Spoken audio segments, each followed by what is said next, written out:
Bonjour à tous. Nous sommes des élèves du lycée André Theuriet de Civray et nous allons vous présenter notre projet. Notre projet est fondé sur une étude d'un scientifique nommé Pachelet datant de 2003. Il a découvert qu'on pouvait émulsifier de l'huile dans de l'eau simplement en la dégazant. Mais alors, comment ça marche? Certaines espèces chimiques ont la propriété de ne pas être miscibles avec l'eau. C'est le cas par exemple de l'huile et de l'eau. Et pourquoi l'huile ne se mélange pas avec l'eau? Quand tu mélanges de l'huile et de l'eau, plusieurs gouttelettes d'huile se forment. Ces gouttelettes vont coalescer pour former de grosses gouttes d'huile qui remontent à la surface. Et comment on fait pour empêcher ça? Eh bien normalement, on utilise des tensioactifs qui vont se mettre à la surface des gouttelettes, les chargeant électriquement. Ce qui va entraîner une répulsion électrostatique au niveau des gouttes d'huile, les empêchant de se regrouper. Les ions hydroxydes ont des propriétés similaires et jouent le rôle de tensioactifs. Ils vont naturellement se regrouper autour des gouttelettes d'huile. Mais ces ions, ils sont présents naturellement dans l'eau, alors pourquoi ils n'agissent pas? Lorsque l'on n'est pas sous vide, les gaz dissous dans l'eau, comme le diazote, se regroupent autour de gouttelettes d'huile et forment ce qu'on appelle une zone de déplétion. Cette zone va empêcher les ions hydroxydes d'accéder aux gouttes et donc de jouer leur rôle. Mais lorsque l'on met l'eau sous vide, ces gaz dissous vont être aspirés par la pompe, permettant donc aux ions hydroxydes de venir s'absorber sur les gouttes d'huile. Ainsi, l'huile est stabilisée sous forme de micro-gouttelettes dans l'eau.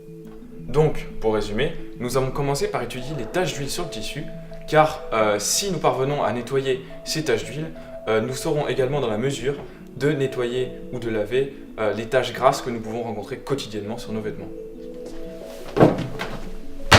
De plus, dans notre expérience, les ions hydroxydes remplacent l'action des tensioactifs, ce qui est un très bon point pour l'environnement. Et oui, Jamy!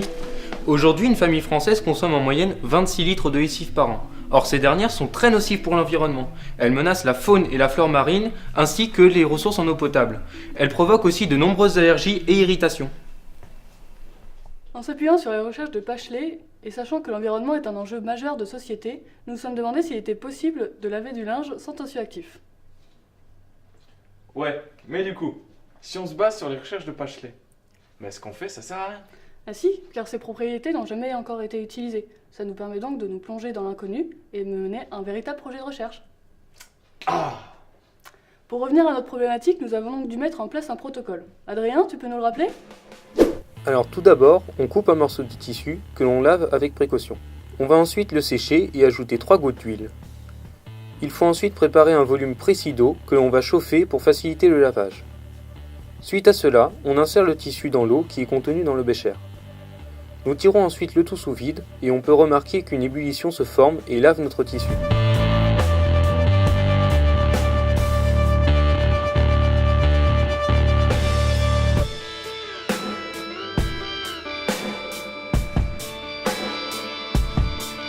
Jouant le rôle de tensioactif, les ions OH- vont eux aussi décrocher l'huile tout en la stabilisant.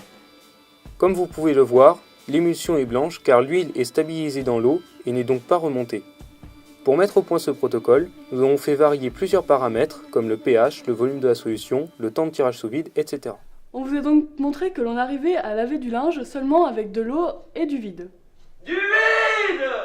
L'une des plus grandes parties de notre projet a été de savoir comment quantifier l'efficacité de notre lavage. On s'est donc penché sur la littérature et on a remarqué que plusieurs chercheurs utilisaient le facteur absorbance pour vérifier l'efficacité de leur lavage. De notre côté, à la fin de chaque cycle, nous avons également mesuré l'absorbance de notre eau de lavage.